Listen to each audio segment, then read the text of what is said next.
Welcome to chaos coaching centre. তো আজকে আমি চলে এসেছি কিছু সেন্টেন্সের কিছু ইম্পর্টেন্ট যে পার্টগুলোকে নিয়ে একটু ডিপলি ডিসকাস করতে। তো সেখানেই আমি প্রথমেই বলে নিই, আমি আগের ভিডিওগুলো পোস্ট করেছি এবং সেখানে 4জন ভিউস এসছে এবং কেউ কিন্তু লাইক সাবস্ক্রাইব তারা করা আছে হয়তো, কিন্তু লাইক বা কোনো কমেন্ট আসেনি।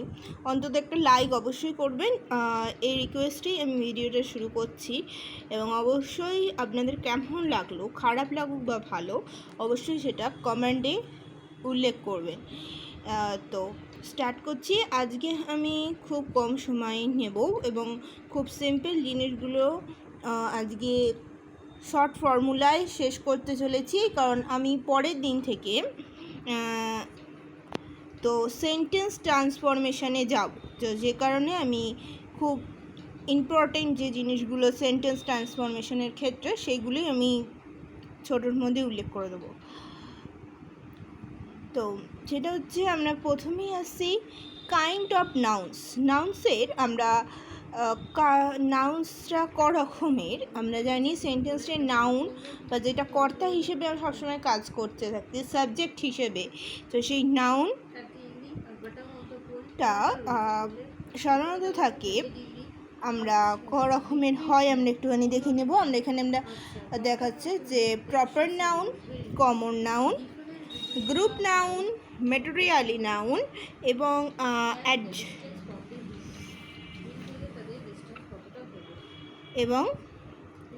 অ্যাবস্ট্রাক্টেড নাউন। তো এখানে প্রপার নাউনের ক্ষেত্রে কোনো ব্যক্তির নাম এসে থাকে বা কোনো প্রাণীর নাম ইত্যাদি, এবং এছাড়াও কোনো জিনিসের নাম বা জায়গার নাম এসে থাকে। তো যেমন হচ্ছে আচ্ছা, প্রত্যেকটা ক্ষেত্রেই আমরা কিন্তু মানুষ, প্রাণী এবং জিনিস বা স্থান, এই তিনটে জিনিসের ক্ষেত্রে কী কী ওয়ার্ড ইউজ হয়ে থাকে সেগুলো আমরা উল্লেখ করেছি। তো এইগুলো একটুখানি আমি বেশি ডিপলি পড়ছি না, আমি কিন্তু পেন দিয়ে মার্ক করে দেখাচ্ছি। তো দেখে নাও। এখানে দেখো, প্রপার নাউনের ক্ষেত্রে আসছে ম্যানের ক্ষেত্রে আমরা যে কোনো নাম আসে, যেমন ধরো রাম, রোহিত, রহিম, প্রিয়া এক্সেট্রা, যে কোনো নাম আসে। অ্যানিম্যালসের ক্ষেত্রে টাইগার, ডগ, ক্যাট এক্সেট্রা আসে। এবং থিংসের ক্ষেত্রে আছে অ্যানিমাল, তাজমহল, কলকাতা, গীতা, এমনকি জিনিস, এমনকি জিটি রোড, একটা প্লেস এক্সেট্রা। আচ্ছা, তারপরে আসে কমন নাউন, অর্থাৎ সেটা সাধারণ জীবনে আমরা ইউজ করে থাকছি। যেমন হচ্ছে মেন, ওমেন, বয়, গার্ল, মাদার, সিস্টার এক্সেট্রা। এবং এরপরে আসি আমরা অ্যানিমেলসের ক্ষেত্রে। প্রপার নাউনের ক্ষেত্রে আমরা যেসব অ্যানিমেলসগুলো দেখি, মানে যে কোনো অ্যানিমেলসের নাম আসে, এবং থিংসের, এবং যে কোনো নর্মাল থিংস, বুক, পেন, হাউস, টাউন এক্সেট্রা সমস্তটাই।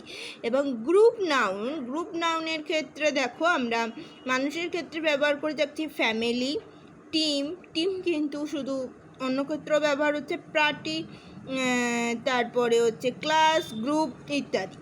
এবং এখানে আমরা যদি দেখি অ্যানিমেলসের ক্ষেত্রে ফোক, কলোনি এক্সেট্রা। এবং থিংসের ক্ষেত্রে দেখাচ্ছে যে বইয়ের ক্ষেত্রে যদি আমরা দেখি, সেখানে হচ্ছে লাইব্রেরি, সিট। তারপর যে কোনো মুভিসের ক্ষেত্রে আমরা দেখি সিরিজ, স্টোরি এক্সেট্রা, স্টোর। আচ্ছা, এবার আসি আমরা মেটেরিয়ালি জিনিসের মধ্যে থাকে আয়রন, গোল্ড, স্যান্ড এবং মেটেরিয়ালের মধ্যে আমরা তিনটে ভাগ উল্লেখ করে দিয়েছি: লিকুইড এবং গ্যাসেস, এয়ার, অক্সিজেন। এগুলো আমাদের পরে গ্যাসেসের মধ্যে, এবং লিকুইডের মধ্যে অয়েল, ওয়াটার এক্সেট্রা। আচ্ছা, অ্যাবস্ট্রাক্ট নাউন অর্থাৎ শেষ যেটা 5 নম্বর, অর্থাৎ এইটা কিন্তু ফিলিংস যে কোনো ইভেন্ট, স্টেট এগুলো উল্লেখ করা হয়ে থাকে। অর্থাৎ heat, happiness, love, friendship, freedom, knock, justice, boyhood, ছেলেবেলা, গ্রোথ, ডেথ, এইগুলো যে কোনো একটা দীর্ঘ সময় একটা বা অনুভব, এই সমস্ত ক্ষেত্রে কিন্তু অ্যাবস্ট্রাক্ট নাউন যেগুলো ইউজ হচ্ছে। অর্থাৎ তাহলে আমরা দেখলাম নাউনের কটা ভাগ, নাউনের আমরা দেখলাম 5টা ভাগ: proper noun, common noun, group noun, material noun, abstract noun. এরপর আমরা আসছি নেক্সট সেন্টেন্সের একটা ইম্পর্টেন্ট পার্ট, সেটা হচ্ছে অ্যাডভার্ব। অ্যাডভার্ব কী করে আসে? অ্যাডভার্বের ফর্মুলা হচ্ছে অ্যাডজেক্টিভ প্লাস ly, লি, অর্থাৎ যার উচ্চারণ আমরা হচ্ছে লি, ly। ওকে, তো যে কারণে এখানে আসে কিভাবে আমরা একটুখানি ভালো করে দেখিয়ে দিচ্ছি। দেখো, আমরা এটা হচ্ছে নাইস, নাইসের সঙ্গে ly যুক্ত হচ্ছে নাইসলি। অ্যাংরি হচ্ছে অ্যাংরিলি। এখানে একটা কথা আমি উল্লেখ করে দিচ্ছি যে অ্যাংরি ক্ষেত্রে লাস্টে কিন্তু ওয়াই আছে, ওয়াই এর পর কিন্তু সাধারণত ly হয় না, এবং সেখানে তখন যে এই ওয়াইটা কি হয়ে যায়, আই হয়ে গেছে। একটু যদি খেয়াল করে দেখো, ওয়াইটা কিন্তু আই হয়ে গেছে এবং তারপর ly বসেছে। আচ্ছা, এছাড়াও রয়েছে সাইলেন্ট, কুইক, এগুলো নর্মালি হচ্ছে complete, completely, glad, gladly, etcetera.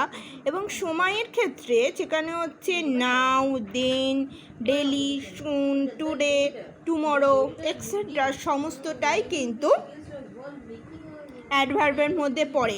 এবং এছাড়াও যেগুলো অ্যাডভার্বের মধ্যে পড়ে সেগুলো আমি আরেকটু এক্সাম্পল দেখিয়ে দিচ্ছি।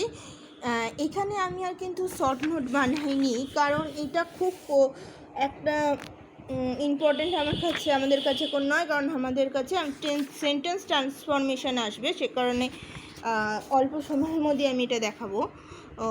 তো এছাড়াও হচ্ছে যেমন আমরা টাইমের ক্ষেত্রে দেখালাম, এছাড়াও হচ্ছে here, there, below, within, without, outside, inside, এগুলো হচ্ছে প্লেসের ক্ষেত্রে এবং ম্যানারের ক্ষেত্রে, এবং যেগুলো আমরা আগেই উল্লেখ করেছি ওয়েল, গুড, অ্যালাউড। এবং এরপর আসছে সেন্টেন্সের একটা মোস্ট ইম্পর্টেন্ট থিং, সেটা হচ্ছে প্রিপোজিশন। প্রিপোজিশনটা একটা বস্তুর অবস্থান। প্রিপোজিশনটা কীরকমভাবে, প্রিপোজিশনটা কিন্তু অনেক কিছু সেন্টেন্সের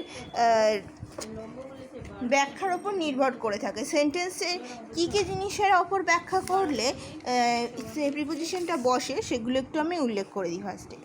দেখ, সেটা হচ্ছে কাল, স্থান, দিক, পাত্র, পদ্ধতি। অর্থাৎ আমরা দেখছি এই 5টা জিনিসের ওপর কিন্তু প্রিপোজিশনটা নির্ভর করে যে কী প্রিপোজিশন বসবে। তো এরপর আসি যে আমরা যে প্রিপোজিশনগুলো সম্পর্কে পড়ব, সেই প্রিপোজিশনগুলোর অবস্থানটা কীরকম থাকলে সেখানে কখন সেখানে কোন প্রিপোজিশন বসবে।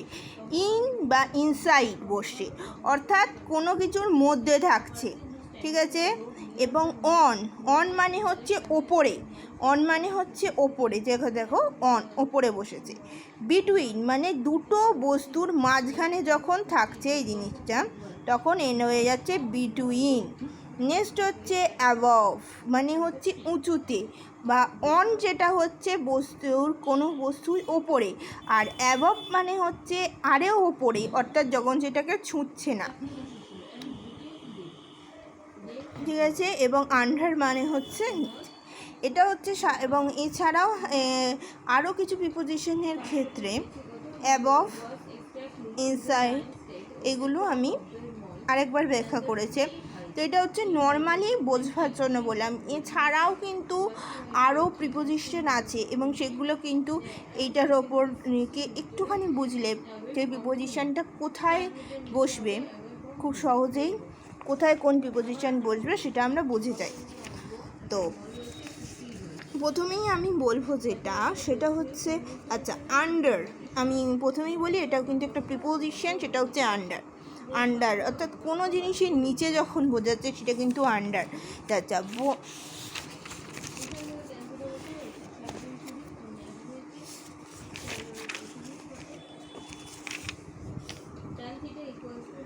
আচ্ছা আচ্ছা আমি ফার্স্টে এসি অ্যাড কখন বসছে? টাইমের ক্ষেত্রে অ্যাড বসে। টাইমের ক্ষেত্রে অ্যাড বসছে we slip at night. We slip at night অর্থাৎ টাইমের ক্ষেত্রে কিন্তু অ্যাড বসে টাইমের আগে, নাইটের আগে। এবং অ্যাড কখন বসছে? যখন টাইম মেনশন করে দিচ্ছে। আমি দেখাচ্ছি he will come here at 2 o'clock। That এখানে কিন্তু টাইম যখন মেনশন করে দিচ্ছে তার আগে বসছে। অর্থাৎ এরপর হচ্ছে যে প্লেসের আগে যে বসছে, প্লেসের আগে কীভাবে বসছে?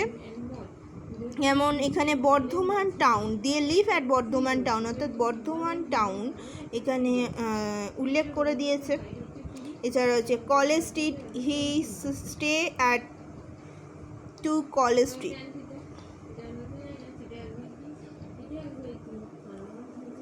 হি স্টাডিড অ্যাট স্কুল। অর্থাৎ প্লেসের ক্ষেত্রে এটা ব্যবহৃত হচ্ছে এবং টাইমের ক্ষেত্রে ব্যবহৃত হচ্ছে অ্যাট।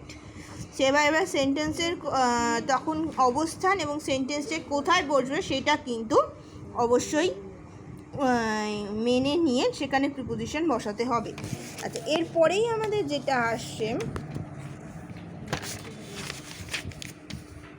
সেটা হচ্ছে ইন।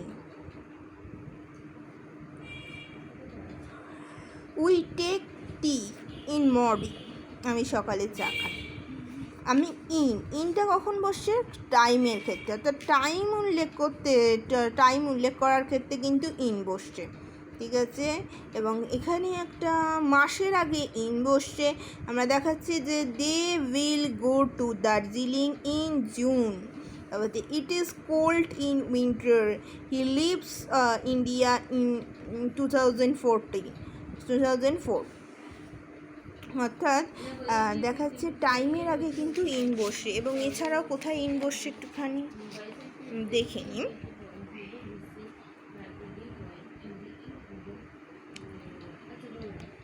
প্লেসের ক্ষেত্রে ইন বসে। অর্থাৎ অ্যাড এবং ইন কিছুটা ইউজ কিন্তু একরকম রয়েছে। দেখো এখানে কোথায় কোথায় ইন বসছে, এখানে ইস্ট ইন এবং দেখো কলকাতা প্লেস। এখানে প্লেসের ক্ষেত্রে দেখো এখানে এটা নর্মাল জিনিস, সেখানে এটা নর্মালি ইউজ হচ্ছে। অর্থাৎ ইন এবং অ্যাড অনেকটাই কিন্তু কাছাকাছি ব্যবহার, তাই সেটাকে সেন্টেন্সে কি চাইছে স্থান কাল অবস্থান বুঝে ইন এবং অ্যাড ইউজ করতে হবে। এবার আসি অনটা কখন ব্যবহার হচ্ছে? অনটা হচ্ছে দেখো he will come on Monday. অর্থাৎ স্পেসিফিক্যালি যখন কিন্তু ডে উল্লেখ করে দিচ্ছে তখন কিন্তু অন ইউজ হবে। এবং দেখো যখন তারিখের আগে কিন্তু অন ইউজ হচ্ছে, তারিখের আগে অন ইউজ হবে। তারপর কোনো ডে সানডে মন্ডে ওয়েডনেসডে এগুলো যখন উল্লেখ করে দিচ্ছে তার আগে অন ইউজ হবে। এবং প্লেসের ক্ষেত্রে কিন্তু কোন প্লেস, কিন্তু সেখানে প্লেস বলতে গেলে এখানে কিন্তু কলকাতা, বর্ধমান যেখানে প্লেস সেই প্লেসের কথা বলছি না। এখানে table, on table, on tree ইত্যাদি ক্ষেত্রে ইউজ হচ্ছে। এবার দেখো এমনকি রিভারের ক্ষেত্রে ইউজ হচ্ছে। এই অনের ইউজটা কিন্তু দেখাচ্ছে কোনো থিংসের ক্ষেত্রে ব্যবহৃত হচ্ছে। অর্থাৎ কোন স্থানে আছে সেটা সেলফ, টেবিল ইত্যাদি ক্ষেত্রে, অর্থাৎ কোনো বস্তুর ওপর আছে যখন বোঝাচ্ছে তখন কিন্তু অন ব্যবহৃত হচ্ছে। প্লেস বলতে এখানে যেমন আমরা আগে দেখে এসেছি বর্ধমান বা কলকাতা, তার আগে কিন্তু অন ব্যবহৃত হচ্ছে না। আচ্ছা এরপর আসছে টু মানে টুটা ইউজ কখন হচ্ছে? We walk to school. আমি হেঁটে স্কুলে যাই, অর্থাৎ কোনো কিছুর মাধ্যম বোঝাতে টু ইউজ হচ্ছে।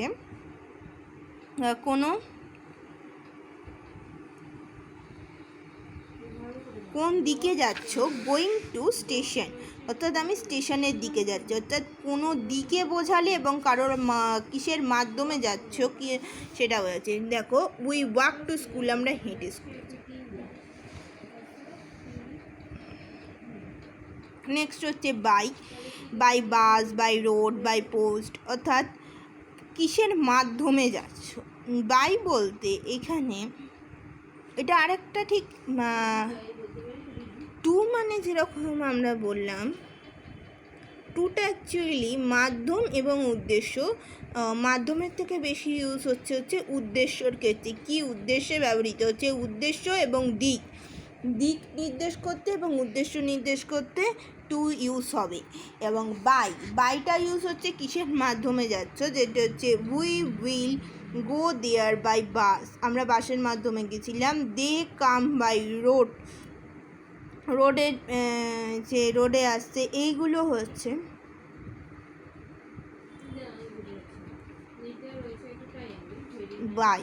বাইয়ের ইউজ হচ্ছে এইভাবে।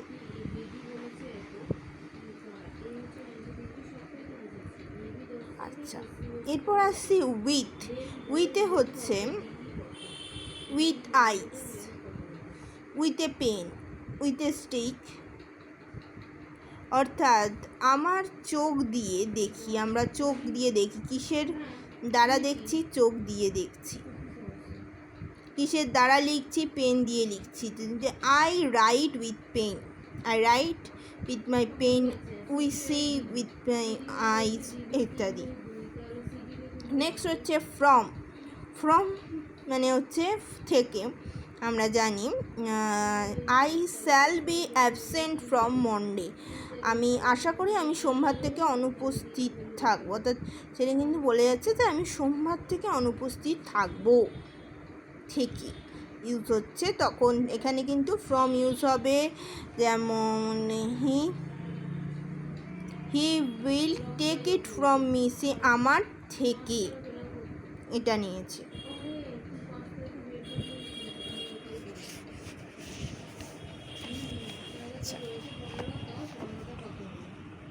আচ্ছা, আমরা দেখলাম থেকে ইউজ হতে গেলে যেমন সেটা প্লেসের ক্ষেত্রে ব্যবহৃত হলো, তাহলে ফ্রমটা যেমন প্লেসের ক্ষেত্রে ব্যবহৃত হলো, তেমন কিন্তু সাবজেক্টের আগেও ব্যবহৃত হলো।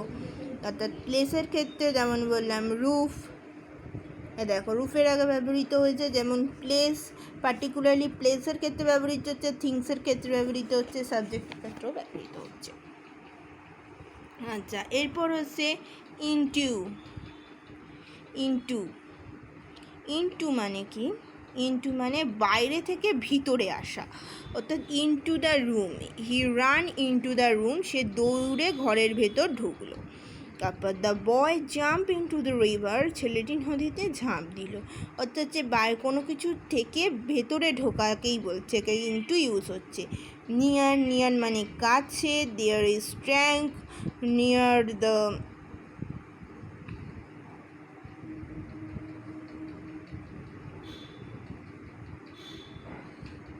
দ্য ট্রি, পুকুরটি কিন্তু গাছের কাছেই রয়েছে। She sit near the window, সে বসে আছে জানলার কাছে। বিটুইন মানে কোনো কিছুর মাধ্যমে, বিটুইনে হচ্ছে divided the sweet between Tom and mom, অর্থাৎ দুজনের মধ্যে যখন ইউজ হচ্ছে, বা কোনো দুটো প্রোডাক্ট হতে পারে, বা মানুষ হতে পারে, যে কোনো ক্ষেত্রেই অ্যানিমালস হতে পারে, দুটির মাঝখানে বিটুইন ইউজ হচ্ছে। দুটির মাঝখানে বিটুইন ইউজ হয়েছে, আমি একটুখানি দেখাচ্ছি, দুটির মাঝখানে বিটুইন ইউজ হচ্ছে।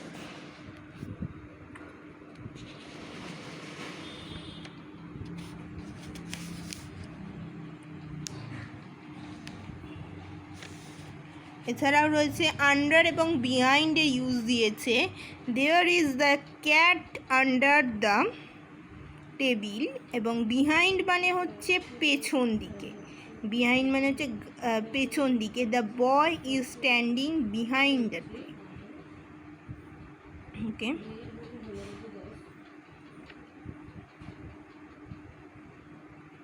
এটা হচ্ছে বিহাইন্ড। বিহাইন্ড মানে হচ্ছে পেছনে, এবং আন্ডার মানে হচ্ছে কোনো কিছুর নিচে। আজকে এই পর্যন্তই রইল। পরের দিন থেকে আমরা সেন্টেন্স ট্রান্সফরমেশনে আসব, এবং টেন্স ট্রান্সফরমেশন, অর্থাৎ টেন্স কী করে ট্রান্সফরমেশন হচ্ছে, এবং তারপরে কিন্তু আমরা আস্তে আস্তে ভয়েস চেঞ্জ এবং ন্যারেশন চেঞ্জের দিকে এগোবো।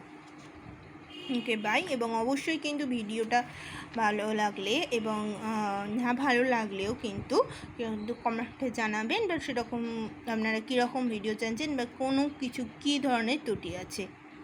আর অবশ্যই কিন্তু বন্ধুদের মধ্যে শেয়ার করে দেবে ভিডিওটা। আজকে এই পর্যন্তই, আবার পরের ভিডিওতে।